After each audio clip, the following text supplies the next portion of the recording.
दोस्तों स्वागत है आपका ऑनलाइन क्लासेस विद यशवंत साथ। राजस्थान माध्यमिक शिक्षा बोर्ड की कक्षा 10 की सामाजिक विज्ञान का अध्ययन कर रहे हैं और आज के हमारे इस वीडियो में हम पढ़ेंगे राज्यसभा के बारे में। तो दोस्तों शुरुआत करते हैं राज्यसभा। राज्यसभा की शुरुआत में हम लेते हैं राज्यसभा की शक्तियाँ, उसके अधिकार और उसके कार्य। राज्यसभा की शक्तियाँ या उसके अधिकार और कार्य में सबसे पहले आती है विधायी शक्तियाँ। संविधान के द्वारा अवित्तीय विधेयकों के संबंध में लोकसभा और राज्यसभा को बराबर शक्तियाँ दी गई हैं। यदि आपने मेरा पहला वीडियो नहीं देखा है तो ज़रूर देखिएगा, क्योंकि वित्त मामले में लोकसभा को ज़्यादा अधिकार दिए हुए हैं या लोकसभा को ही अधिकार दिए हुए हैं। अवित्तीय मामले जो धन संबंधी मामले नहीं हैं उनमें लोकसभा और राज्यसभा दोनों को बराबर शक्तियाँ दी गई है। ठीक है, ये दोनों में अंतर है थोड़ा बहुत लोकसभा और राज्यसभा में। तो अवित्तीय विधेयक जितने भी हैं जो धन संबंधी मामले नहीं हैं वो लोकसभा और राज्यसभा दोनों को बराबर उनको पावर दे रखा है। वित्तीय शक्तियाँ, राज्यसभा को धन विधेयक के संबंध में केवल सुझाव देने का अधिकार है। ठीक है दोस्तों, इसके ऊपर कोई वो स्वीकृत करना, अस्वीकृत करना या निरस्त कर देना ऐसा कोई अधिकार राज्यसभा को प्राप्त नहीं है धन विधेयक के मामले में। धन विधेयक को छोड़ करके दोनों बाकी सब विधेयकों में बराबर शक्तियां दी गई हैं, पर धन विधेयक में केवल सुझाव देने का अधिकार है। और जैसे ही लोकसभा से वो विधेयक धन विधेयक पारित होकर के आता है राज्यसभा में, तो एक बार वो उनको संशोधन के लिए भेज सकते हैं, परंतु उसको निरस्त नहीं कर सकते या अस्वीकृत नहीं कर सकते। और लोकसभा की इच्छा पर निर्भर है कि वह उन प्रस्तावों को माने या न माने। और राज्यसभा जो भी प्रस्ताव देती है या जो भी संशोधन करने को कहती है तो वो ज़रूरी नहीं कि लोकसभा माने। ठीक है ना, वो उनके लोकसभा की इच्छा पर बना है। तो वित्तीय मामलों में राज्यसभा में ज़्यादा इतने अधिकार नहीं दिए हुए हैं। कार्यपालिका पर नियंत्रण की शक्ति, कोई भी सरकार तीन प्रकार से काम करती है, व्यवस्थापिका, कार्यपालिका और न्यायपालिका। तो ये व्यवस्थापिका का अंग है राज्यसभा जो है वो, क्योंकि लोकसभा और राज्यसभा दोनों से मिलकर के हमारी व्यवस्थापिका बनती है। तो व्यवस्थापिका के बाद आता है स्टेप कार्यपालिका। तो कार्यपालिका पर नियंत्रण की शक्ति क्या है देखते हैं। मंत्रिपरिषद केवल लोकसभा के प्रति उत्तरदायी होती है। ठीक है, तो यहाँ पर कार्यपालिका पर नियंत्रण के मामले में भी राज्यसभा को ज़्यादा कोई अधिकार नहीं दिए हुए हैं। ये केवल लोकसभा के प्रति उत्तरदायी होते हैं। मंत्रिपरिषद, प्रधानमंत्री जो भी होते हैं हमारे। राज्यसभा के सदस्य मंत्रियों से प्रश्न तथा पूरक प्रश्न पूछ सकते हैं, आलोचना कर सकते हैं, परंतु अविश्वास प्रस्ताव द्वारा उन्हें हटाने का अधिकार नहीं है। ठीक है ना, उनको प्रश्न पूछ सकते हैं, उनके पूरक प्रश्न आ सकते हैं, आलोचना की जा सकती है कि ये गलत है, ये सही है, जो भी कर सकते हैं, परंतु अविश्वास प्रस्ताव द्वारा हटाने का अधिकार नहीं है। अविश्वास प्रस्ताव द्वारा मंत्रिमंडल को या कार्यपालिका को हटाने का अधिकार केवल लोकसभा को है। तो अभी हमने देखा वित्त मामलों में और कार्यपालिका पर नियंत्रण के मामलों में राज्यसभा कमज़ोर पड़ती है। आगे देखते हैं संविधान संशोधन संबंधी शक्ति। यहाँ पर लोकसभा के समान ही अधिकार है। एक तो हमने देखा था विधायी शक्तियाँ और एक है ये संविधान संशोधन संबंधी शक्ति। इन दोनों में लोकसभा के जो हैं समान ही अधिकार हैं, पर विधायी शक्ति में केवल अवित्तीय विधेयक था। ठीक है ना, वित्त के मामले में तो फिर लोकसभा ही हावी रहती है। तो संविधान संशोधन में लोकसभा और राज्यसभा दोनों को समान अधिकार है। अगर दोनों सदनों में असहमति हो जाती है तो संविधान में संशोधन का प्रस्ताव गिर जाता है। तो हमारे देश में संविधान में कई बार संशोधन हो चुका है, पर उसका रीज़न यही है कि लोकसभा और राज्यसभा दोनों में वो बात सहमति से मान ली जाती है तो ही संविधान में संशोधन होता है। अगर दोनों सदन में से एक सदन में भी अगर इस का प्रस्ताव गिर जाता है तो फिर संविधान का संशोधन नहीं होता है। अगली राज्यसभा की शक्ति देखते हैं, विविध शक्तियाँ।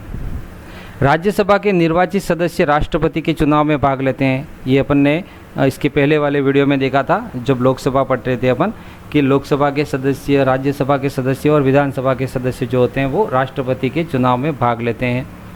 लोकसभा सदस्यों के साथ उपराष्ट्रपति के चुनाव में भी भाग लेते हैं। ठीक है ना, जब उपराष्ट्रपति का चुनाव होता है तो भी लोकसभा सदस्य के साथ राज्यसभा के सदस्य उपराष्ट्रपति का चुनाव में भाग लेते हैं।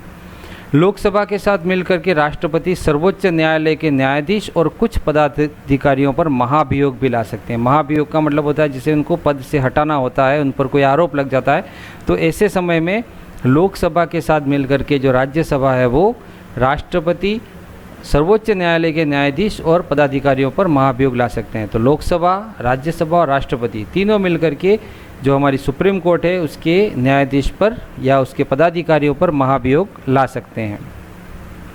उपराष्ट्रपति को हटाने का प्रस्ताव प्रथम बार राज्यसभा में ही पारित होकर के लोकसभा के पास जाता है। ठीक है, अगर उपराष्ट्रपति को हटाना है तो ये राज्यसभा को अधिकार है कि राज्यसभा में ही पारित होकर के लोकसभा के पास वो प्रस्ताव जाता है। ठीक है ना, ऐसा पहली बार अपन ने देखा। इसके पहले तो लोकसभा से राज्यसभा में ही मामले आते थे, परंतु उपराष्ट्रपति को हटाने का या उस प्रस्ताव को पारित करने का अधिकार राज्यसभा को, राज्यसभा से पारित होकर के वो लोकसभा में प्रस्ताव जाता है। फिर लोकसभा के साथ मिलकर के उपराष्ट्रपति को हटा सकते हैं। ये अधिकार राज्यसभा को पहले उस सभा में पारित होने का है उपराष्ट्रपति को हटाने के लिए। यदि कहीं आपातकाल 1 महीने से अधिक लागू रखना हो तो लोकसभा और राज्यसभा दोनों के द्वारा पृथक पृथक अपने विशेष बहुमत से यह आवश्यक होगा। ठीक है, कहीं पर अगर इमरजेंसी लग गई, आपातकाल लग गया, विशेष संकट काल आ गया या कुछ युद्ध के समय आ गया, ऐसा कुछ भी हो गया, तो 1 महीने से अधिक अगर इमरजेंसी लागू रखनी है तो लोकसभा और राज्यसभा दोनों के द्वारा पृथक पृथक अपने विशेष बहुमत से यह आवश्यक होगा। अगर यहाँ पर राज्यसभा अपने बहुमत नहीं देती कि भाई आपातकाल आगे लागू रखना है, तो फिर वो आपातकाल आगे लागू नहीं रहेगा। तो लोकसभा और राज्यसभा दोनों को अलग अलग अपने अपने बहुमत से ये आवश्यक होगा उस आपातकाल को आगे बढ़ाने के लिए, अन्यथा आपातकाल आगे नहीं बढ़ेगा।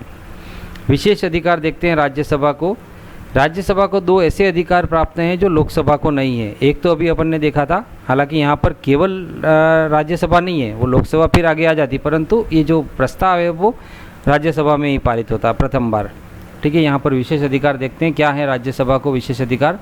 अनुच्छेद 249 के अनुसार राज्यसभा के उपस्थित 2/3 बहुमत से राज्य सूची के किसी विषय को राष्ट्रीय महत्व का विषय घोषित किया जा सकता है। ठीक है दोस्तों, बड़ा इम्पोर्टेंट है कि राज्यसभा में जो उपस्थित हैं सदस्य, तो अगर उनका 2/3 बहुमत से ज़्यादा अगर किसी राज्य सूची में, अगर वो जो मेंबर हैं वो किसी राज्य सूची का कोई भी ऐसा पॉइंट हो, उसको राष्ट्रीय महत्व का विषय घोषित करना चाहते हैं तो वो कर सकते हैं। उसके बाद राज्य सूची के विषय पर कानून बनाने का अधिकार संसद को मिल जाता है। तो यहाँ पर किसी भी विषय को इम्पोर्टेंट बनाने के लिए या जो भी आगे लाना है किसी बात को, तो उसके लिए राज्यसभा में 2/3 बहुमत से उस चीज़ को आगे लाया जा सकता है। ऐसा राज्यसभा को विशेष अधिकार प्राप्त है।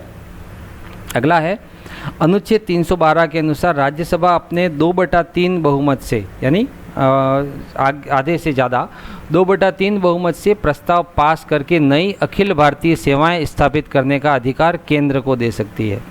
ठीक है, केंद्र को ये अधिकार राज्यसभा दे सकती है 2/3 बहुमत से ज़्यादा पर, कि कोई भी नई भारतीय सेवा को वो स्थापित कर सकता है केंद्र। बिना राज्यसभा के प्रस्ताव के वो केंद्र ये कोई भी नई अखिल भारतीय सेवा स्थापित नहीं कर सकता है। तो दोस्तों, हमने इस वीडियो में राज्यसभा के बारे में पढ़ा। आगे मिलते हैं नए वीडियो में।